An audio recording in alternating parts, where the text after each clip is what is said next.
Mother has gone missing, and her husband has gone on camera. Their infant daughter in his arms, pleading for her return. And we have a daughter together. I mean, we have a life together. We need you. We love you. Please, just come home. Her husband believes she may be struggling with postpartum depression. Her car turns up at the airport, and this woman believes she knows what happened. I turned around to my husband and I said, she ran. I know she ran. The mystery of Shelby Wilkie's disappearance has everybody on edge. And ironically, it all began with a party.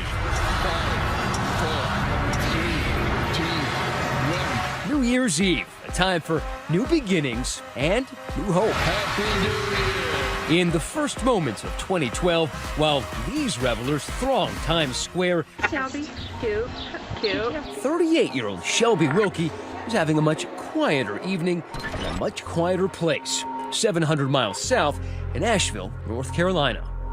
All of New Year's and into the evening was wonderful. We were together and we were happy, and it just was a great time. At the stroke of midnight, Shelby is at home with her husband Michael. That's them sharing a tender moment in this home video. They'd connected on an online dating site. He was tall, dark, and handsome. She was excited about this guy. He was a great catch, Oh, right? Yeah. And I think she called him a Prince Charming at one time. She goes, it's like a Prince Charming. Look at all he does for me, you know, and he's great. A portrait of stability. Wilkie's held down the same job for 16 years in manufacturing. He owns a home, a regular guy who loves the Atlanta Falcons and fantasy football. Yeah, she goes, he's got to be a great guy. Got it. They live in this two-bedroom ranch in a cul-de-sac on Moody Street, where Christmas has come early. Baby Sydney is born. The daughter Shelby had always wanted. Carried her everywhere, wanted to be with her, regretted really having to go to work. She missed her so much, and she just was in love with Sydney. She wanted to be married. She wanted a family. That was her whole goal in life. Shelby has met that goal and surpassed it. While building a family, she is also building a career. Asheville's Mix. Today's best variety. Mix 96.5. As a business manager at 96.5 Asheville Radio Group. Good morning. It's Tammy and Dax with you. What was she like as a business manager? She was very professional. She could be stern. She didn't take slack from anybody. She was a very strong person. Shelby's parents, Jan and Bill Sprouse, say she's been that way since she was in diapers. You knew she was in the room. A force of nature. Yes. Absolutely. Shelby liked to be in charge. Here she is leading the singing at her own birthday party. Happy birthday to you. Your parents describe your sister as the cruise director. Yeah, she kept things organized, kept things on task. She had everything set up, and all we had to do was show up, basically. Here's Thomas now. New Year's Day is a Sunday, and the Oregon Ducks are playing the Wisconsin Badgers in the Rose Bowl, while Jan Sprouse texts Shelby, checking in on her daughter and the new baby. I texted her and said, "Are you okay?" And a text came back, "Yes." It is the last time they will ever hear from her. And that single word response, yes, from the daughter, would come to have a very ominous meaning. And tonight, right here, you're going to watch as this all-out search unfolds for a beloved daughter. And Elizabeth, of course, the question is, what would cause her to flee? Absolutely, and even go so far as to set up an elaborate getaway plan.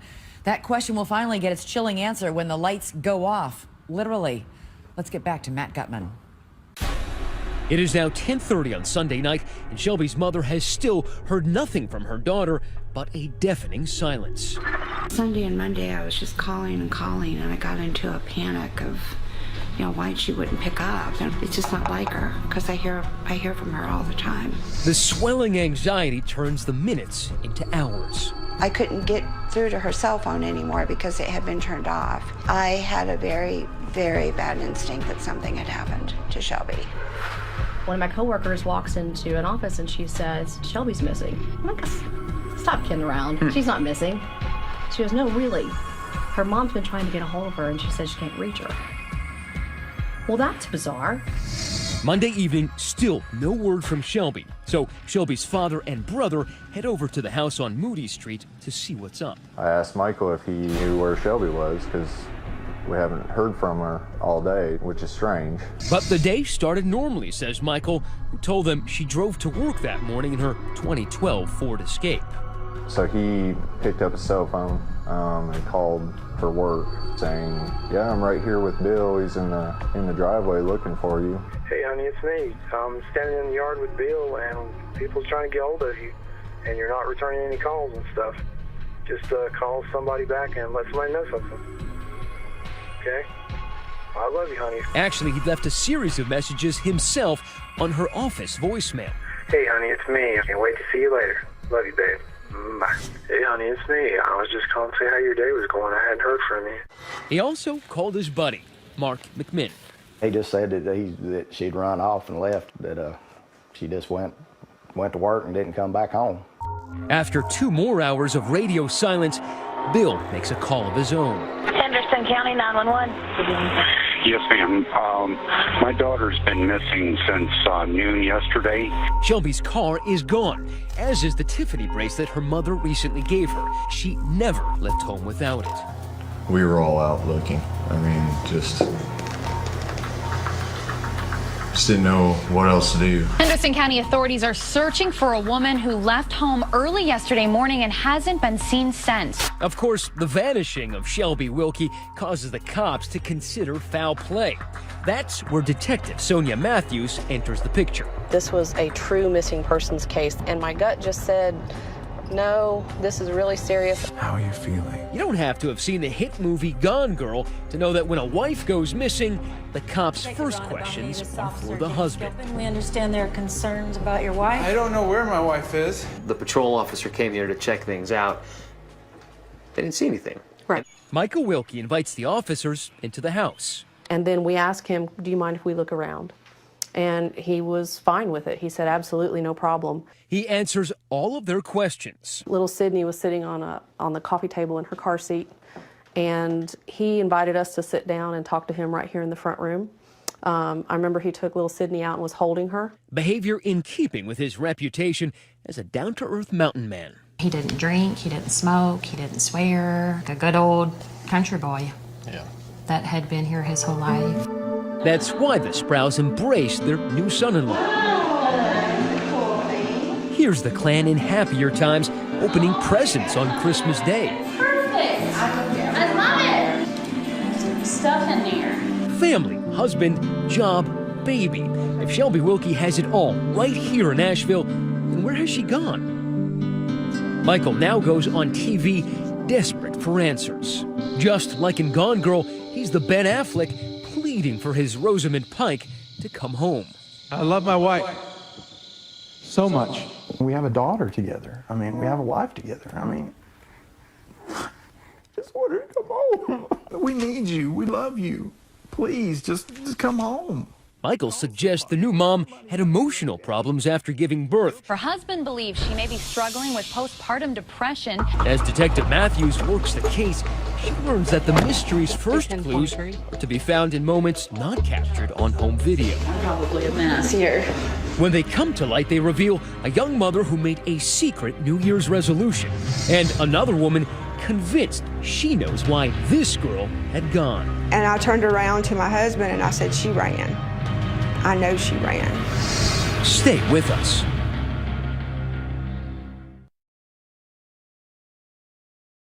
"2020 continues. Once again, Matt Gutman. Asheville, North Carolina, where rolling emerald pastures give way to the foothills of the Blue Ridge Mountains. It's consistently voted one of the best and happiest places to live in America. But for Shelby Wilkie's family, it has become a wasteland of work. Well, they want some answers regarding where Shelby Wilkie was headed. Sheriff's detectives believe Wilkie left her house at 7 a.m.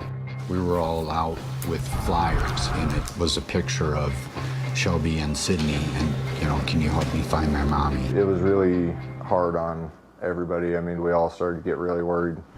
Police join them. Choppers hunt the skies. Scuba divers comb the riverbeds. I remember tapping every resource we could, the State Highway Police and their helicopter, cadaver dog, search and rescue teams were employed. The results? Nothing. They say they need some leads to help find her. Local news stations, including our affiliate WLOS, elicit tips from the public. Sightings of a brunette woman at the wheel of a black Ford Escape. A similar vehicle parked in front of this pawn shop. A woman matching Shelby's description in the checkout line at Walmart. We took all of them serious and we investigated all of them. 4 p.m. Wednesday, January 4th. 2 days after Shelby is reported missing, the black Escape is found in the parking lot of the J&S cafeteria across the road from the Asheville Regional Airport. 90 miles away in this woman's head, an alarm bell starts blaring. Shelby's on the run. They said that she might have flown out of the airport. So I think, oh, well, she really got away. Amanda Casey was Michael Wilkie's wife before Shelby. That marriage had produced a beautiful daughter and plenty of happy memories. You guys got dressed up. He was a Confederate officer. You were a Southern belle. Looks like fun. It was. Did you guys have laughs while you were doing this? Sure. So you had a good sense of humor. Definitely. Very charismatic. But like the Confederacy, Amanda's marriage eventually became a lost cause. Because he was so good at masking. It was like Jekyll and Hyde, two personalities, and you didn't know which one you would get. How nice was the Dr. Jekyll? Very nice. And Mr. Hyde? Terrible. Not somebody you'd want to meet. You guys had a pretty big argument when you were pregnant with a daughter you had with him. Mm-hmm. The argument escalated, and he was physically abusive. What does that mean, physically abusive? He grabbed me around my throat and slung me around our bedroom, and my shoulder went through and made that hole in the sheetrock in the bedroom. She never filed charges, and she says the psychological abuse left a far bigger dent. So one night, she decided to flee, even though it meant leaving her 3-year-old daughter behind. The only way that you thought you could actually get away was if you didn't take your daughter. That must have been a gut-wrenching decision. I had determined that I would let the court system take care of that and get her back that way. Years later, Amanda learned that Michael was with Shelby.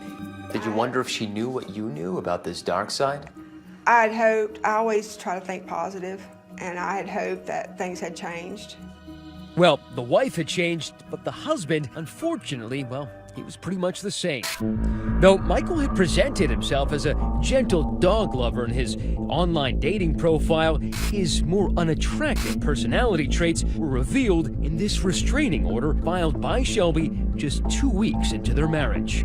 Shelby said Michael attempted to restrain me from leaving for work, tried to forcibly remove my wedding rings from my finger, broke my fingernail, door of car, and scratched my arm. So she was beginning to see after marriage things that she had not seen before.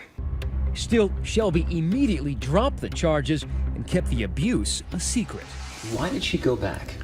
Because Shelby was a very loving, believing, trusting person. He had an ability to cry and to beg and to, I love you, this was a mistake. And so he could turn his emotions on a dime. Yes. Oh, completely. Just a very master at manipulation. Months into the marriage, the mood on Moody Street was growing grimmer by the day. The Wilkie home was becoming Shelby's 2-bedroom hell. They fought about what everybody fights about, money. He wanted to split the check with her when they went out to dinner as a married couple. Yes. She had to pay half of his house payment, half of the utility bills. Shelby hid the worst from her parents, but there were some things no amount of cover-up could hide. And I said, where did you get the bruises on your neck? And she said, Michael and I got in a fight, and he grabbed me, and he leaned me over a table. I think I passed out. Why didn't you call somebody? She goes, well, you know, I'm okay. He didn't mean to. In truth, Shelby was far from okay, and 6 months into the marriage, she called the cops again. The warrant says Shelby had bruises and cuts on her face and hands. Michael grabbed her and threw her down when she reached for an alarm keypad. This time, Michael was charged with assault. He avoided jail time by agreeing to attend anger management classes at Mainstay, a domestic violence prevention agency. 8 months later, they welcomed a new life, their daughter Sydney, and Shelby hoped a new start. But just 11 days after the birth, another call to police. This time, the tables have turned. It's Michael complaining about Shelby. 911. Yes, I was wondering if you could send someone here. My wife is drinking and she's acting crazy. I just want you to take and just get her out here. Well, you trying to say I've been drinking? You have been drinking. There's an empty bottle of champagne in the garbage. Michael, I'm headed that way, okay? Yes, please hurry. Is this just a fight, a sign of postpartum depression, or some other psychological issue? Would she have panic attacks? Would she? She, I think at times would get nervous and have a panic attack if she was having an issue. In any event, Shelby goes to attorney Greg Newman to draw up a separation agreement. There was a plan to move her to an undisclosed home, and they were going to do this around the first of the year. Shelby even rents this secret safe house and prepares to disappear when Michael is at work. Then a couple of months before the vanishing, she makes a cryptic phone call to, of all people, Michael's ex, Amanda. And she said, I just want to ask you some things about Michael. Is that okay? And I said, Shelby, if there's anybody that knows what you're going through, it's me. And I said, I can't talk to you right now. I've got an appointment I've got to get to. But I said, please call me back. I literally slept with my cell phone. That next call never comes. The next time Amanda hears Shelby's name, it is on the TV news. 38-year-old Shelby Wilkie is a new mother. And her ex-husband's teary plea for Shelby to come on home. We need you. We love you. Please, just come home. And I just sat there and looked. Did you think maybe she got away? Maybe she finally did it. Amanda is convinced that history has repeated itself. Michael Wilkie's abuse has driven another wife to flee at any cost, even if it means leaving a child behind. And I turned around to my husband and I said, she ran. I know she ran. But Shelby hasn't turned up at that safe house or anywhere else for that matter. And now, Shelby's family and Detective Matthews see something scarier. Take another look at Michael's weepy press conference. Just want her to come home. Do you see what they see? Stay with us.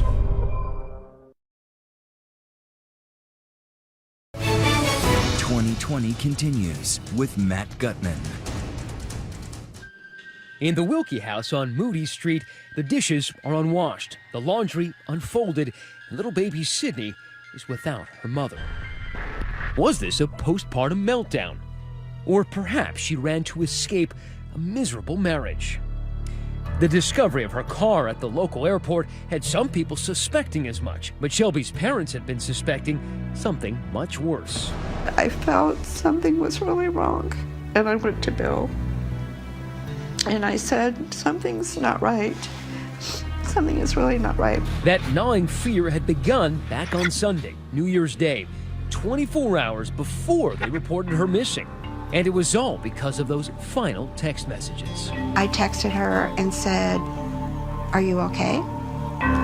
And a text came back, yes. And the blood drained from my body for some reason. I had the worst feeling I can ever imagine. Why? Because it was just yes. She would never say just yes. What would she write? She would either say, I'll call you in a minute, love you. She would tell me more. The Sprouse knew Shelby's marriage to Michael Wilkie was on the rocks. They had even helped Shelby set up that secret safe house. So when her phone went dark, they started to panic. If you felt something was so wrong, why not just go over there? Up until this point, there was not, danger. I don't think normal people think, well, maybe he's, really hurt her bad and she can't communicate. When Bill finally did swing by the house Monday, Michael had assured him that Shelby had left for work safe and sound Monday morning. He'd even left messages for her there. Hey, honey, it's me. I was just calling to see how your day was going. I hadn't heard from you. Hopefully you're not working too hard. And he'd cooperated fully with Detective Sonia Matthews when she came out to the house on Tuesday. So it was just about noon when you drove down this street for the first time? Yes. Did you see anything suspicious? No. So he walked up here, he answered the door. He said, sure, come right on in. Again, Michael's attitude is that of a bereft husband, the guy who wept on TV, baby Sydney in his arms. Just want her to come home. But the detectives couldn't help but notice what the camera also did. Those scratch marks on Michael's face. We see what appears to be scratch marks around his eyes and on his cheek. And it's Indicative of a struggle, maybe. Quite possibly. It's just too suspicious. So the cops comb the house, looking for anything incriminating. They look in drains for blood or cleaning fluid, in closets, in storage containers. We looked everywhere that a human body could be. We didn't see anything suspicious. But now the detective is starting to think Michael's relationship with the truth is as troubled as his relationship with Shelby. For starters, his story about Shelby going to work on Monday, that was January 2nd, the New Year's holiday. It did not hold water when we looked into it because that was a holiday. It was a scheduled holiday for Shelby's place of employment. There would have been no reason for Shelby to go into the office. As for the theory that Shelby may have fled to escape her crumbling marriage, well, immediately after leaving the house on Moody Street, Matthews checks Shelby's bank and phone records. There had been absolutely no activity on her cell phone since Sunday evening, and there had been no other activity on her bank account. That tells us she really didn't plan on doing anything because she hadn't prepared for it or had the means to travel anywhere. And while it's true that Shelby's Ford Escape is found Wednesday near the airport, police also find this. After we observed what we thought was Shelby's car turn into the parking lot, within approximately a minute's time, we see this figure continue to walk purposefully. That figure is impossible to identify, but it sure isn't Shelby. We picked up a different camera. We see them approach the side of the taxi and get into the last taxi in the row. That taxi leaves and exits the airport. Michael voluntarily accepts a request to come in for a polygraph. He fails miserably. I could not give Michael a grade on his polygraph, but I would say that based on the fact that he showed clear signs of deception when he took the polygraph, we knew that he was hiding something from us. And yet, when a cadaver dog sniffs through Shelby's car and Michael's truck, nothing. There's still no sign of the missing mom, dead or alive. At that time, we did not find anything significant.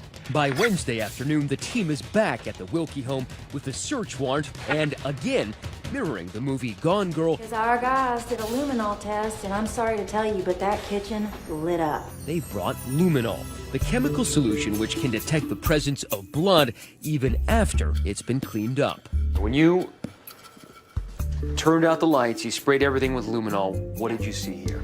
About right in here, there was actually the silhouette of a human body slumped against the wall, and you could see the knees, you could see the hips, you could see the shoulders, you could see the head, and it just looked like a human body that had slumped as if in death. It is the eureka moment of the investigation.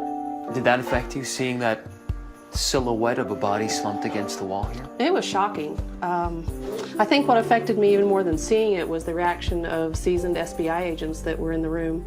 They were shocked as well. It's just something nobody had ever seen before.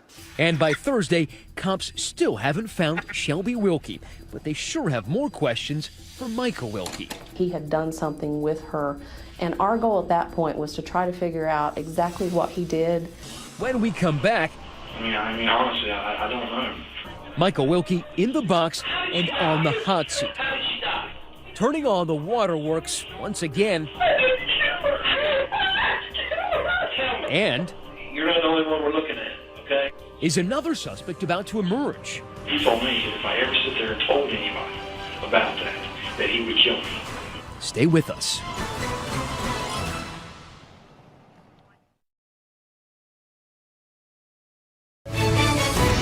'20 continues. Once again, Matt Gutman.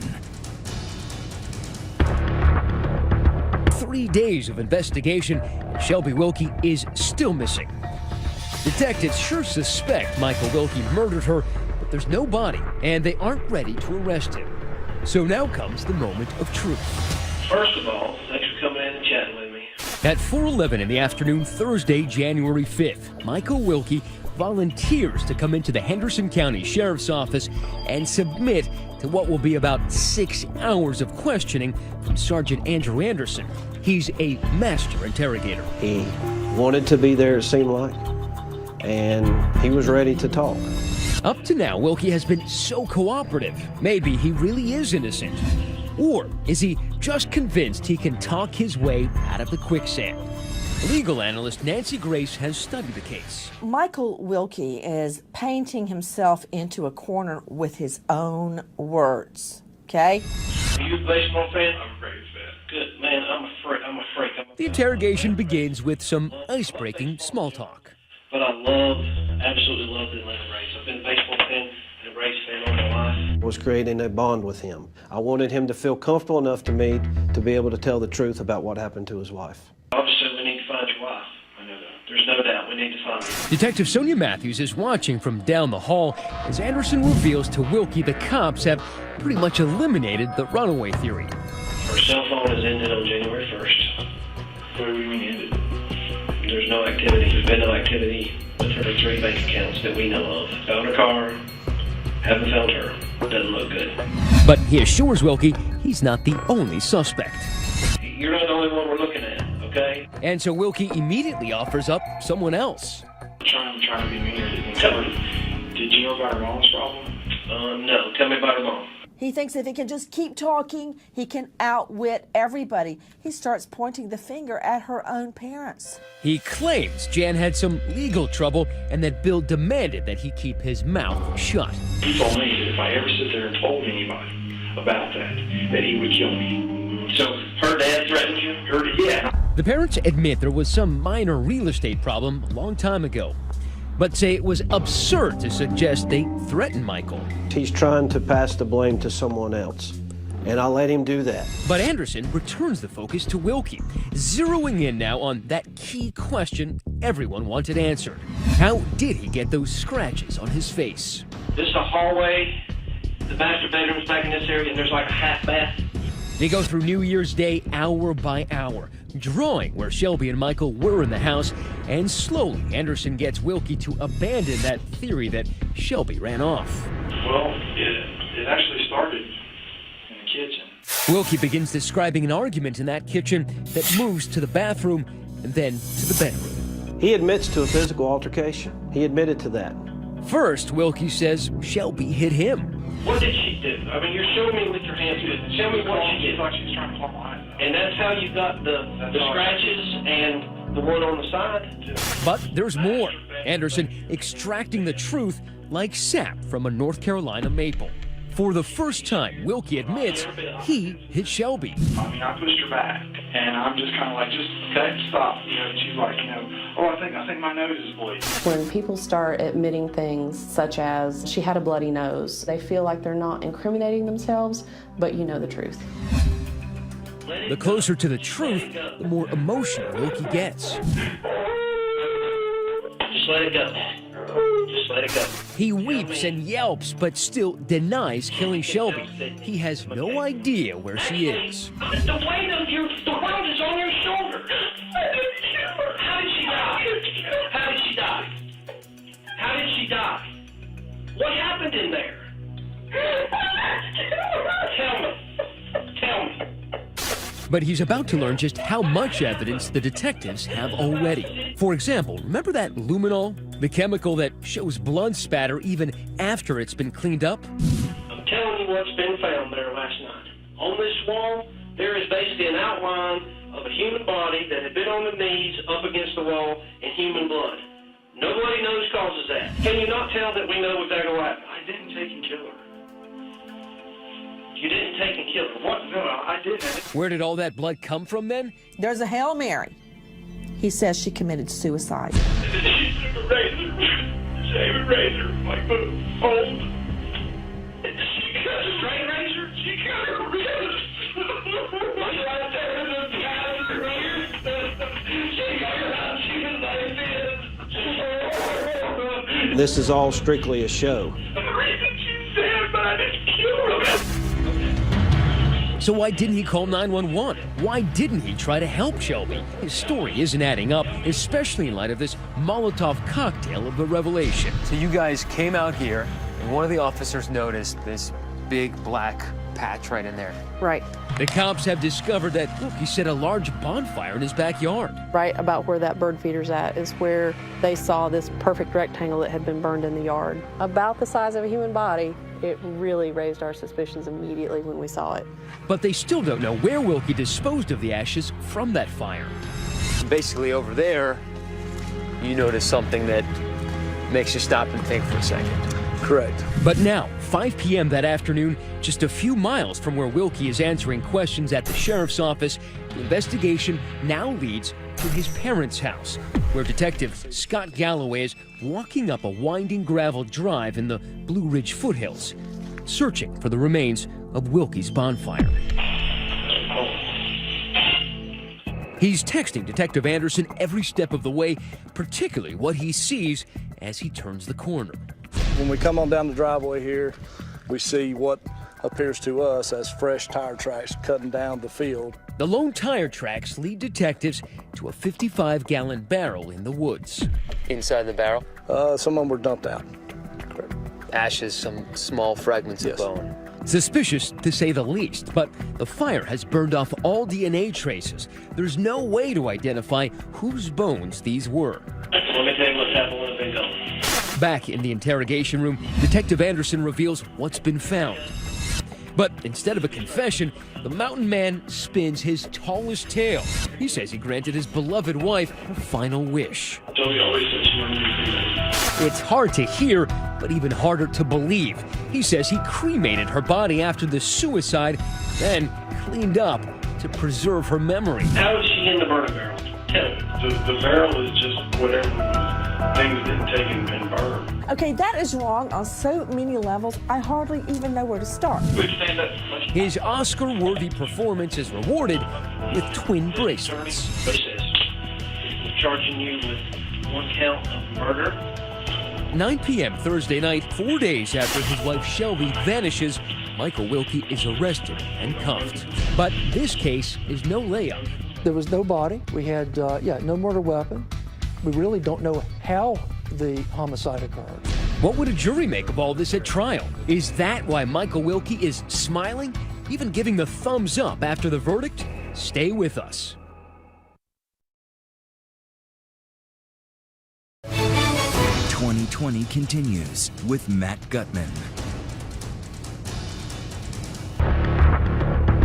He's charged with killing his wife and then burning her body. Investigators aren't saying exactly what they think happened. The arrest of Michael Wilkie for the gruesome murder of his wife, Shelby, a new mother, was a stunner to his friends. It was a shock. It was a total surprise to me. And anguish for her family. It kind of confirmed our worst fears, and we were all devastated. But if the arrest came quickly, the trial did not. 3 years passed before Michael Wilkie's day in court arrived in January. The trial of a man accused of killing his wife in Henderson County started today. Greg Newman prosecuted the case. Have you ever seen a case like this? I have not. As fate would have it, Newman had played a previous role in this story.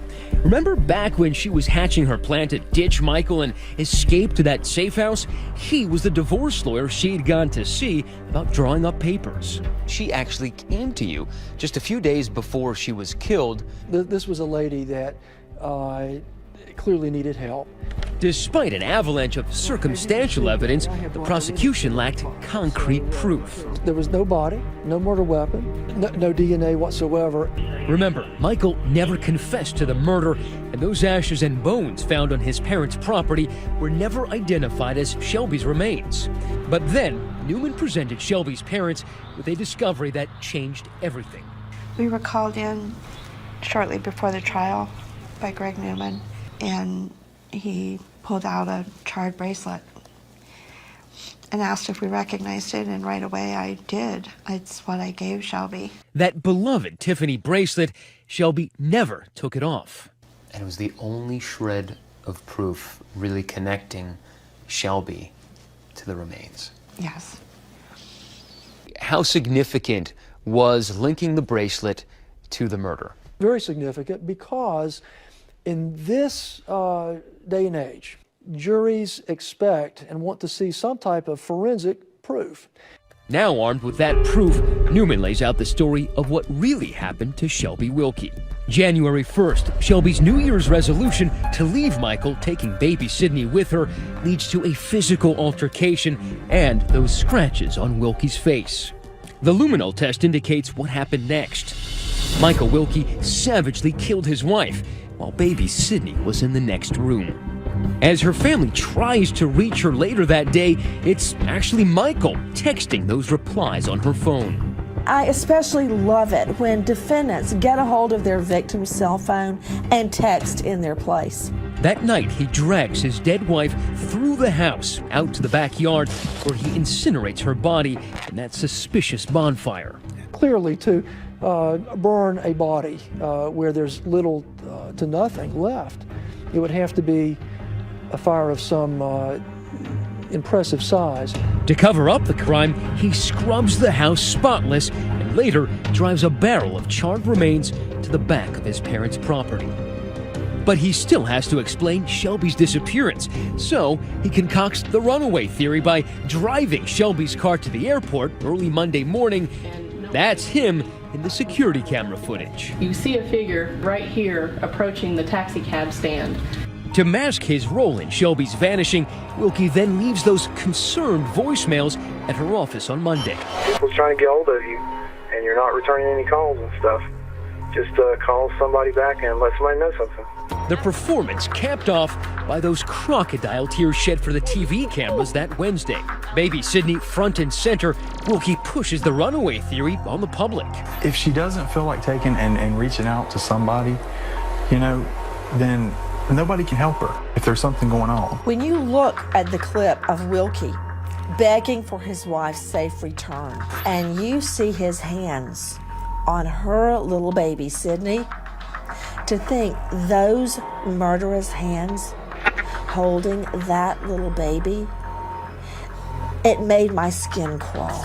As for the defense's case, Wilkie's lawyer stuck to the improbable story that Wilkie had tried to sell during his interrogation after the cops had literally reduced the runaway theory to ashes. Shelby committed suicide. The jury's judgment was swift and sure. They returned with a verdict in just 32 minutes, finding Michael Wilkie guilty of first-degree murder. Michael Wilkie was sentenced to life without parole. And then Michael Wilkie does something inexplicable. He gives the thumbs-up sign as he goes off to spend the rest of his life in prison. We felt very satisfied to get this conviction. We felt that we had achieved justice for Shelby, and that we brought some measure of closure for this really wonderful family. There was a feeling of joy and happiness that he was going to spend the rest of his life in prison. The family has now focused on the welfare of little Sydney, inspired by a heartbreaking note they discovered, Shelby writing her newborn daughter. I have been dreaming of holding you for a long time, and now my dreams have come true. You are the most beautiful little girl I've ever seen, and you are my precious angel. Sydney, now 3 years old, is in the process of being adopted by Shelby's brother Bill. Love you, Daddy. I love you too. And his wife Stacy. They have no plans to take her for a visit with her father in prison. He doesn't deserve to ever see her beautiful face. To have her has been the easiest, greatest thing in the world. Shelby referred to her as her angel, and we all feel she really is a little angel because she's kept our family together and given us reason to smile. Love you. Love you. And that's our program for tonight, but as you just saw, an incredible 2-hour special event next Friday on 2020 starting at 9 p.m. Eastern. Diane Sawyer with that long-awaited Bruce